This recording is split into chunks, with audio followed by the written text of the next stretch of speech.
बिस्मिल्लाहिर्रहमानिर्रहीम।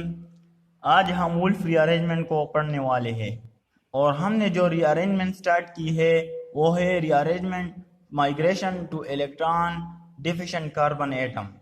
इससे पहले हमने जो रीअरेंजमेंट पढ़ी है pinacol rearrangement, benzil benzilic acid rearrangement और वेगनर मेरवाइन रीअरेंजमेंट, उसमें हमारे साथ जो इंटरमीडिएट बनता था वो कार्बोकेटाइन होता था। लेकिन आज जो हम रीअरेंजमेंट पढ़ने वाले हैं उसमें हमारे साथ इंटरमीडिएट कार्बोकेटाइन नहीं बनेगा, बल्कि कार्बोकेटाइन की जगह इंटरमीडिएट कार्बीन बनेगा। तो हमें पता है कि कार्बीन भी इलेक्ट्रॉन डिफिशिएंट स्पीशीज है और इसके ऑक्टेट में 6 इलेक्ट्रॉन मौजूद होते हैं। इस रीअरेंजमेंट के नतीजे में हमारे साथ जो प्रोडक्ट ऑब्टेन होता है वो कीटीन होता है। अब ये कीटीन की फॉर्मेशन किस तरह होती है और कब होती है, तो इसकी फॉर्मेशन दो तरीके से होती है, बाय फोटोकेमिकल डिकम्पोजिशन और बाय थर्मल डिकम्पोजिशन। लेकिन थर्मल डिकम्पोजिशन कराने से हमें 100% श्योरिटी होती है कि यहाँ पर कार्बीन ही फॉर्म होगा, लेकिन थर्मल डिकम्पोजिशन कराने से हमें 100% यकीन नहीं होता कि यहाँ पर कार्बीन बनेगा। इसी वजह से हम यहाँ पर फोटोकेमिकल डिकम्पोजिशन कराते हैं। ये तो डिस्कशन थी वुल्फ रीअरेंजमेंट के बारे में। अब हम इसके स्टेटमेंट को पढ़ते हैं कि क्या कहता है। So the rearrangement in which alpha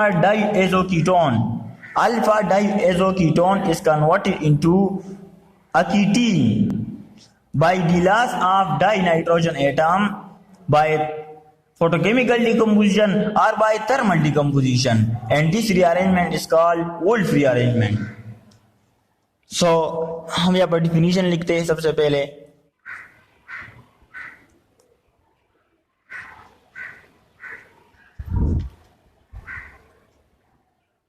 the rearrangement in which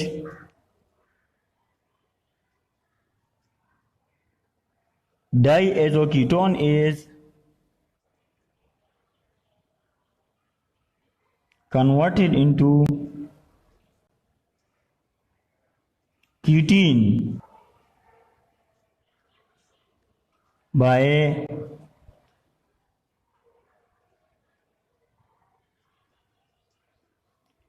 loss of dinitrogen atom by photochemical decomposition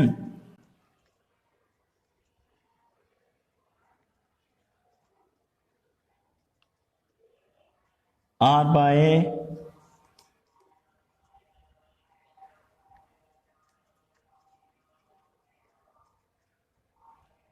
thermal decomposition is called Wolff rearrangement. Wolff rearrangement क्या होता है? The rearrangement in which diazoketone is converted into ketene. वुल्फ रीअरेंजमेंट के नतीजे में यह product obtain होता है ketene by loss of dinitrogen atom. यहाँ से 2 नाइट्रोजन एटम निकलेंगे। किस तरह निकलेंगे? बाय फोटोकेमिकल डिकम्पोजिशन और बाय थर्मल डिकम्पोजिशन। या फोटोकेमिकल डिकम्पोजिशन के नतीजे में यहाँ से 2 नाइट्रोजन एटम निकलेंगे या थर्मल डिकम्पोजिशन से। तो इसी रीअरेंजमेंट को हम कहते हैं वुल्फ रीअरेंजमेंट। इस रीअरेंजमेंट को हम क्या कहते हैं? Wolf rearrangement. अब हम एग्जाम्पल से इसको डिस्कस करते हैं कि वुल्फ रीअरेंजमेंट क्या होता है। एग्जाम्पल,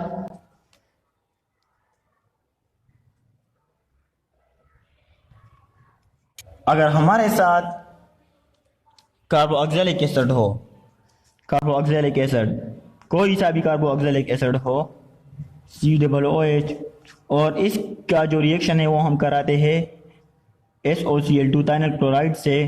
SOCl2 को हम इस तरह भी लिख सकते हैं, यहाँ पर एक क्लोरीन और यहाँ पर एक क्लोरीन है और यहाँ पर डबल बॉन्ड ऑक्सीजन एटम। इसका रिएक्शन कार्बोक्सिलिक एसिड का जब हम थाइनल क्लोराइड से कराते हैं तो ये हाइड्रोजन एटम, ये वाला हाइड्रोजन एटम और ये क्लोरीन यहाँ से HCl के फॉर्म में निकल जाते हैं, यहाँ से HCl के फॉर्म में निकल जाते हैं -HCl, और हमारे साथ जो कंपाउंड आ जाता है वो कुछ इस तरीके से होता है। Carbon carbon double bond, oxygen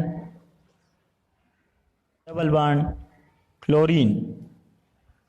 इसके बाद ये प्रोडक्ट ऑब्टेन होने के बाद यहाँ से SO2 निकलेगा, यहाँ से सल्फर डाइऑक्साइड निकलेगा, तो ये बॉन्ड यहाँ पर शिफ्ट होगा और ये बॉन्ड यहाँ पर शिफ्ट होगा।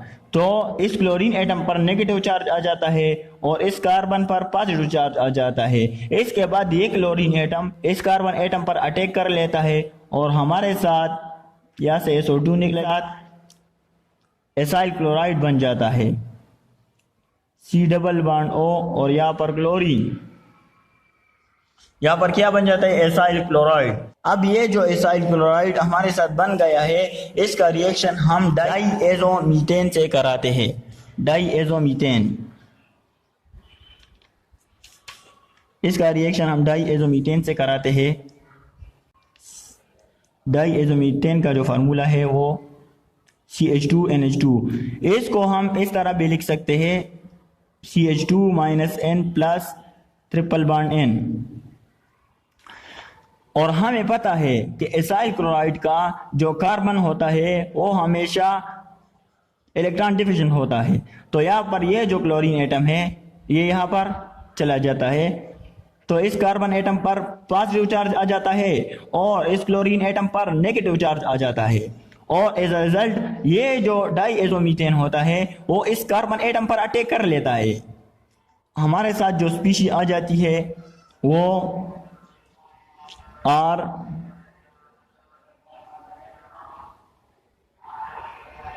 Double bond carbon atom CH2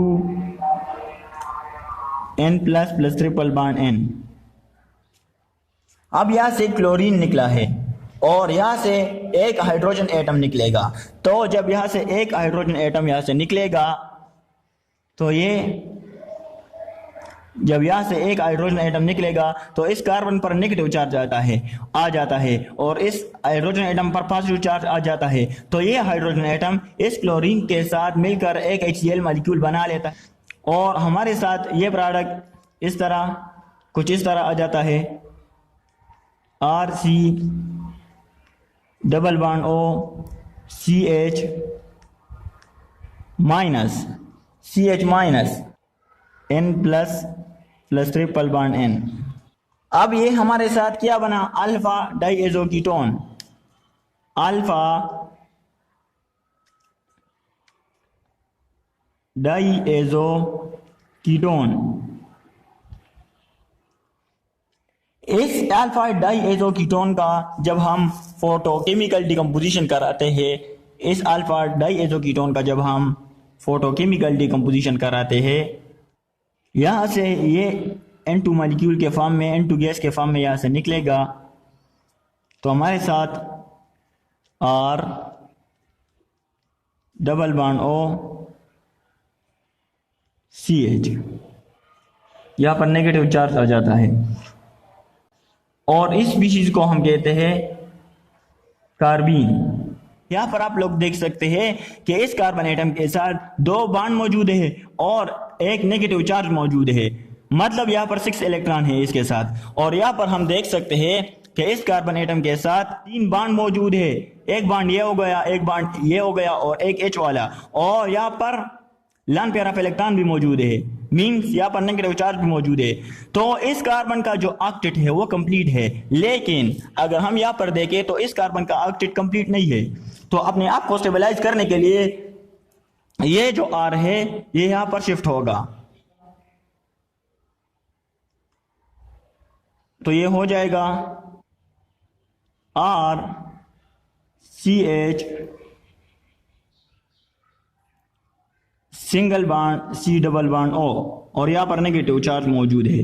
तो अब इस कार्बन एटम के साथ 3 बॉन्ड मौजूद है और इस कार्बन एटम के साथ 1 2 3 4 इसका ऑक्टेट कंप्लीट है, इसका ऑक्टेट इनकम्प्लीट है। तो अपने आप को स्टेबलाइज करने के लिए ये जो इलेक्ट्रॉनिक डेंसिटी है, ये जो इलेक्ट्रॉनिक डेंसिटी यहाँ पर शिफ्ट हो जाती है। जब ये यहाँ पर शिफ्ट हो जाती है तो हमारे साथ R CH double bond C double bond O। अब यहाँ पर आप लोग देख सकते हैं कि इस कार्बन एटम के साथ भी 4 बॉन्ड मौजूद है और इस कार्बन एटम के साथ भी 4 बॉन्ड मौजूद है। तो हमारे साथ ये एक स्टेबलाइज स्पीशीज बन जाती है और ये हमारे साथ कीटीन है और इस स्पीशीज को हम कहते हैं, इस प्रोडक्ट को हम कहते हैं कीटीन, जो वुल्फ रीअरेंजमेंट के नतीजे में हमारे साथ आता है, कीटीन। तो अब ये रीअरेंजमेंट, वुल्फ रीअरेंजमेंट, अगर हम इन दी एब्सेंस ऑफ न्यूक्लियोफाइल करते हैं तो हम कीटीन को आसानी के साथ आइसोलेट कर सकते हैं, लेकिन अगर हम इन दी प्रेजेंस ऑफ न्यूक्लियोफाइल करते हैं तो फिर हम इसको आसानी के साथ आइसोलेट नहीं कर सकते। फॉर एग्जांपल, अगर हमारे साथ ये कीटीन मौजूद है RCCH double bond C double bond O, तो अब ये कीटीन हमारे साथ स्टेबल फॉर्म में मौजूद है और ये इस फॉर्म में कभी भी रिएक्शन नहीं करेगा। तो इसको रिएक्टिव बनाने के लिए हम क्या करेंगे, ये बॉन्ड यहाँ पर शिफ्ट करेंगे, ये वाला जो बॉन्ड है यहाँ पर शिफ्ट होगा। तो इस कार्बन एटम पर कौन सा चार्ज आ जाता है, नेगेटिव चार्ज, और इस कार्बन एटम पर पॉजिटिव चार्ज आ जाता है। तो अगर हम एज ए न्यूक्लियोफाइल यहाँ पर वाटर मॉलिक्यूल को ले तो H2O को, तो ये ब्रेक हो जाएगा H plus plus OH minus ion. तो H प्लस का जो आयन है वो इस कार्बन एटम पर अटैक कर लेगा और OH का जो आयन है वो इस कार्बन एटम पर इसी जगह पर अटैक कर लेगा।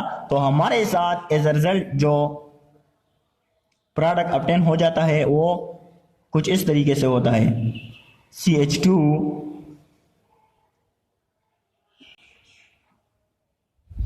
ये सिंगल बॉन्ड है कार्बन और यहां पर OH आ जाता है, OH डबल बॉन्ड ऑक्सीजन। इसको हम लिख सकते हैं यहां पर, दोबारा हम यहां पर इसको लिखते हैं RCH2 single bond carbon double bond oxygen OH। जब हम in the presence of nucleophile और न्यूक्लियोफाइल वाटर मॉलिक्यूल को लेते हैं तो हमारे साथ कार्बोक्सिलिक एसिड ऑब्टेन हो जाता है। तो हमारे साथ कार्बोक्सिलिक एसिड प्रोडक्ट के फॉर्म में आ जाता है। अब अगर हम यही कीटीन रिएक्टिव फॉर्म में ले, अब अगर इस कीटीन को हम ये बॉन्ड यहां पर शिफ्ट होगा माइनस चार्ज प्लस चार्ज और यहां पर हम दूसरा न्यूक्लियोफाइल लेते हैं NH3, तो ये ब्रेक हो जाएगा NH2 minus plus H plus. H plus का जो आयन है वो यहाँ पर इस कार्बन एटम के साथ अटैच हो जाता है और ये इस कार्बन एटम के साथ, तो प्रोडक्ट हमारे साथ आ जाता है और CH2 एक H ये वाला और एक ये वाला, तो CH2 carbon double bond NH2 और इसको हम कहते हैं एमाइड। इसको हम क्या कहते हैं, एमाइड। अब अगर हम न्यूक्लियोफाइल को चेंज कर ले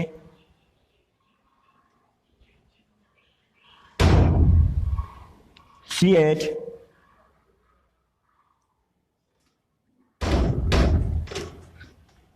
यहां पर हम न्यूक्लियोफाइल को लेते हैं अल्कोहल,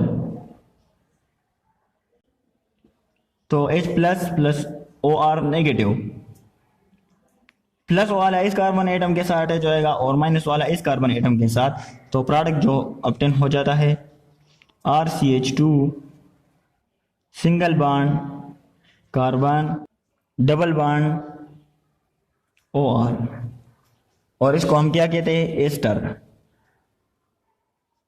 एस्टर। तो यहाँ पर हमने 3 न्यूक्लियोफाइल को चेक किया। जब हम कीटीन के साथ H2O का रिएक्शन कराते हैं तो हमारे साथ जो प्रोडक्ट ऑब्टेन होता है वो कौन सा होता है, कार्बोक्सिलिक एसिड ऑब्टेन होता है। लेकिन जब हम इस न्यूक्लियोफाइल को चेंज कर ले NH3 यहाँ पर लगा दे तो हमारे साथ जो प्रोडक्ट ऑब्टेन होता है वो अमाइड होता है। और इसी तरह जब हम अल्कोहल को यहाँ पर एज ए न्यूक्लियोफाइल के तौर पर लेते हैं तो प्रोडक्ट हमारे साथ एस्टर आ जाता है।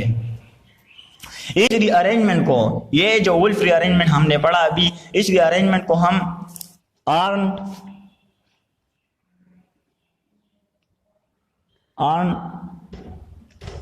एस्टर सिंथेसिस भी कहते हैं। अब इस वुल्फ रीअरेंजमेंट को हम पढ़ते क्यों है?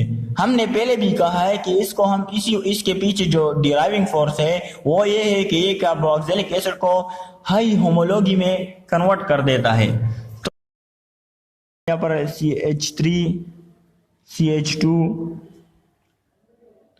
COOH, तो यहाँ पर ये नॉर्मल प्रोडक्ट हमारे साथ मौजूद है। CH3